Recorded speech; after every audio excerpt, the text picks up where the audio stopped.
नमस्कार. मराठी इन्फॉर्मेशनमध्ये आपले स्वागत आहे. मुख्यमंत्री माझी लाडकी बहीण योजनेचा 11व्या हप्त्याचा जी.आर. आलेला आहे. त्यानुसार लवकरच लाडक्या बहिणींना मे महिन्याचा 11वा हप्ता त्यांच्या डीबीटी लिंक खात्यावरती जमा होणार आहे. जर मे महिन्याचा हप्ता लांबणीवर गेला तर महिलांना मे आणि जूनचे पैसे एकत्र मिळण्याची शक्यता आहे.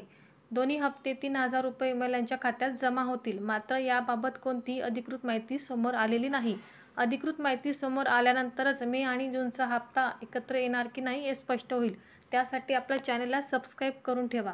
याचसोबत ज्या लाभार्थी महिलांना मागच्या महिन्याचे पैसे आले नाहीत त्यांनाही पैसे येऊ शकतात. त्यांना या महिन्यात दोन्ही महिन्याचे पैसे मिळतील.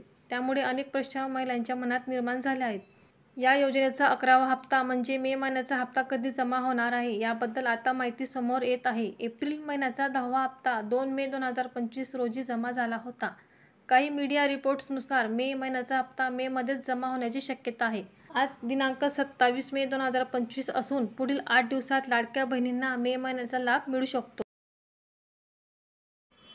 आता कोणत्या महिलांना पैसे मिळतात? वय वर्षे 21 ते 65 वर्षांदरम्यान असलेल्या महिला, विवाहित, विधवा, घटस्फोटित, परित्यक्त्या आणि गरीब महिला ज्यांचं घरचं उत्पन्न कमी आहेत अशा महिलांना या योजनेतून पैसे मिळतात. कोण पात्र आहे या योजनेसाठी? ही योजना फक्त काही अटी पूर्ण करणाऱ्या महिलांसाठी आहे. महिला महाराष्ट्रातील रहिवासी असावीत. तिच्या कुटुंबाचं वार्षिक उत्पन्न हे 2.5 लाखापेक्षा कमी असावं. घरात 4 चाकी गाडी नसावी.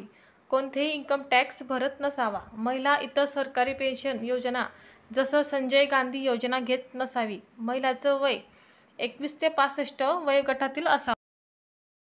आता या योजनेचा लाभ घेतल्यानंतर महिलांचे बँक खाते हे आधार कार्डशी लिंक असावे. म्हणजे खात्यात डायरेक्ट बेनिफिट ट्रान्सफर सुरू असणे गरजेचे आहे. म्हणजे सरकार थेट बँकेत पैसे पाठवते. व्हिडिओ जर आवडला असेल तर व्हिडिओला लाईक करा, चॅनेलला सबस्क्राईब करा. धन्यवाद.